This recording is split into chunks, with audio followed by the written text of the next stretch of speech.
దుష్టశక్తి నుంచి ప్రజలను కాపాడేటువంటి దైవశక్తి అనేటువంటి కాన్సెప్ట్తో మనం అనేక సినిమాలు చూసాం. అరుంధతి ఉదాహరణకి, అంటే అక్కడి నుంచి కనుక చూసుకుంటే అరుంధతి చూసాం, తర్వాత అఖండ చూసాం. ఇలా అనేక సినిమాలు గతంలో ఆ, ఈ ఈ ఈ కాన్సెప్ట్తో వచ్చినటువంటి పాత సినిమాలు అనేకం ఉన్నాయి. అయితే ఈరోజు రిలీజ్ అయినటువంటి ఓజలా 2 అదే ధోరణిలో నడిచేటువంటి ఒక ఫ్లాట్ స్టోరీ. అంటే ఒక గ్రామంలో ఒక దుష్టశక్తి ఉంటుంది. అంటే దుష్టశక్తి అంటే అతను అక్కడ ఆడపిల్లల మాన ప్రాణాలకి రక్షణ లేకుండా వ్యవహరించేటువంటి ఒక వ్యక్తి. అతను వివాహమైనటువంటి అమ్మాయిలని తీసుకెళ్ళిపోయి తను అనుభవించి చంపేస్తూ ఉంటాడు. అది పరిస్థితి. అతని భార్య చంపేస్తుంది. చంపేసిన తర్వాత ఊరి వాళ్ళందరూ కలిసి అతనికి ఒక శిక్ష విధిస్తారు. చనిపోయిన తర్వాత ఆ శవానికి ఒక శిక్ష విధిస్తారు.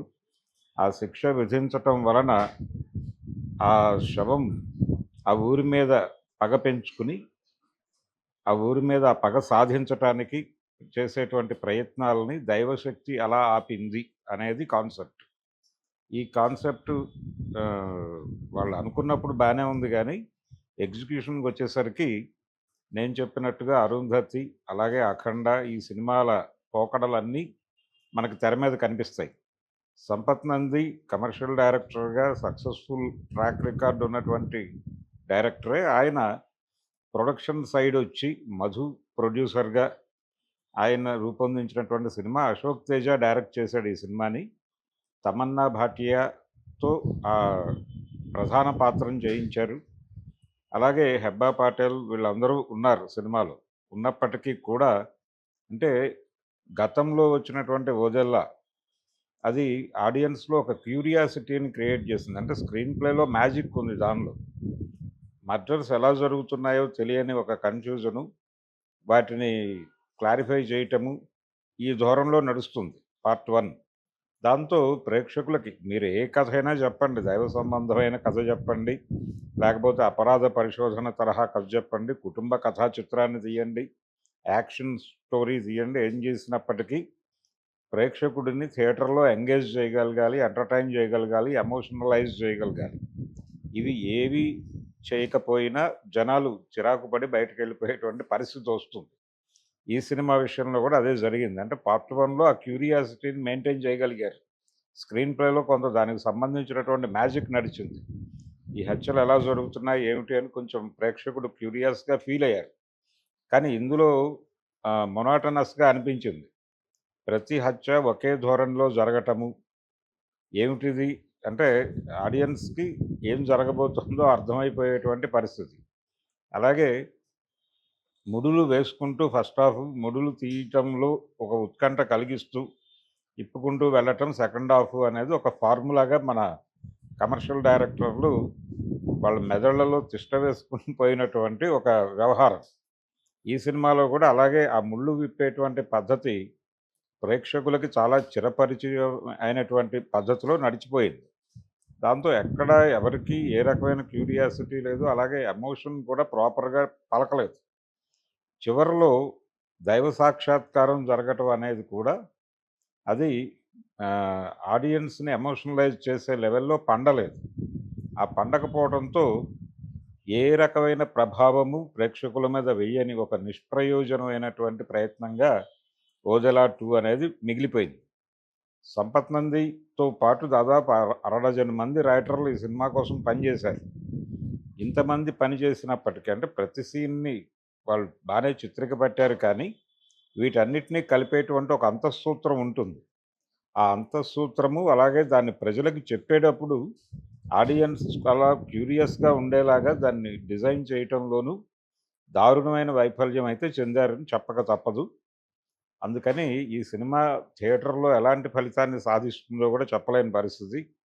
మ్యాక్సిమం ఇది ఫ్లాప్ దిశగా వెళ్ళే కండిషన్లోనే ఉంది సినిమా. అయితే ఈ తరహా సబ్జెక్ట్ ఎందుకు ఎంపిక చేసుకున్నాడు ఆయన సంపత్ నంది అంటే రైటింగ్ సైడ్ సూపర్విజన్ కూడా తానే నిర్వహించినట్టుగా చెప్పుకున్నాడు ఆయన. అలాగే పాయింట్ కూడా తనదే అన్నాడు. ఆ పరమేశ్వరుడే తనతో ఈ కథ రచింపజేశాడు అని కూడా ఆయన కొన్ని ఇంటర్వ్యూస్‌లో చెప్పుకున్నారు. ఇంత కష్టం తాను చేశాను అని చెప్పుకున్నటువంటి ఆయన్నే ప్రధానమైనటువంటి ముద్దాయిగా భావిస్తే ఈ సినిమాకు సంబంధించి ఆయన చేసినటువంటి ప్రధానమైన లోపం ఏంటంటే ఆహ్, ఆయన ఎక్కడ ఏమనుకుని ఈ సబ్జెక్ట్‌లోకి ఎంటర్ అయ్యాడంటే, థియేటర్‌లకి ఆడియన్స్ రావడం లేదు. చాలా వరకు స్క్రీన్స్ మూతపడుతున్నాయి. థియేటర్‌లకి ఆడియన్స్‌ని రప్పించాలంటే దీనిలో థియేట్రికల్ ఎక్స్‌పీరియన్స్ ఇచ్చేటువంటి కంటెంట్ కావాలి అనేది ఒక అభిప్రాయం ఉండొచ్చు ఆయనకి.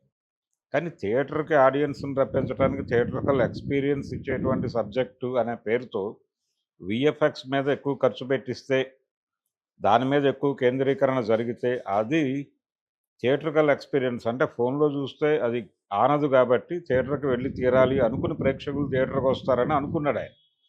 కానీ ఆ వీఎఫ్ఎక్స్‌ని వాళ్ళకి కనెక్ట్ చేసేటువంటి ఒక ఎమోషన్ కూడా క్యారీ అవ్వాలి కదా! అప్పుడు మాత్రమే ఇవన్నీ ఆడియన్స్ గుర్తిస్తారు. వాళ్ళని కథతో కనెక్ట్ చేయాలి. చేసిన తర్వాత ఇవన్నీ ఎన్హాన్స్ చేస్తాయి. కానీ ఇక్కడ ప్రధానమైన సూత్రంలోనే తప్పుంది. ఆ తప్పు ఉండటంతో ఏది కూడా ప్రేక్షకులని ఆశ్చర్యపరచదు, అబ్బురపరచదు, అలాగే ఎమోషనలైజ్ చేయదు. ఫస్ట్ హాఫ్ కొంత బెటర్‌గా నడిచినప్పటికీ సెకండ్ హాఫ్ మరీ లూజ్‌గా వెళ్ళిపోయింది. పర్టిక్యులర్‌గా 'హెబ్బా పటేల్' క్యారెక్టర్ ఎండింగ్ వరకు కొంచెం పర్వాలేదు. అక్కడి నుంచి టోటల్‌గా ఫ్లాట్‌గా వెళ్ళిపోయింది సినిమా. దాంతో 'సంపత్ నందికి ఓజల్లా 2' అనేది ఏ రకమైనటువంటి పాజిటివ్ ఆహ్, రిజల్టు ఇచ్చే పరిస్థితిలో అయితే లేదు సినిమా. ఇది ఈ మధ్య కాలంలో థియేటర్‌లోకి హడావిడిగా వచ్చి, అంటే చాలా ఎక్స్‌పెక్టేషన్స్ క్రియేట్ చేయటం అనేది కూడా చేశారు ఈ సినిమాకి సంబంధించి. చాలా హైప్ క్రియేట్ చేశారు. ప్రమోషన్‌కి చాలా కష్టపడ్డారు. ఇంత కష్టము బూడిదలో పోసిన పన్నీరయిందని చెప్పక తప్పని పరిస్థితిలో అయితే సినిమా ఉంది 'ఓజలా 2'. Sorry to Sampath Nandi. ఈ సినిమాకి నేనిస్తున్నటువంటి రేటింగ్ 2. అది కూడా ఈ సినిమాకు సంబంధించి టెక్నికల్ అంశాలు ఏవైతే ఉన్నాయో గ్రాఫిక్స్ అనండి, లేకపోతే వీఎఫ్ఎక్స్ అనండి, ఆ ఏరియా వరకు ఇవ్వచ్చు.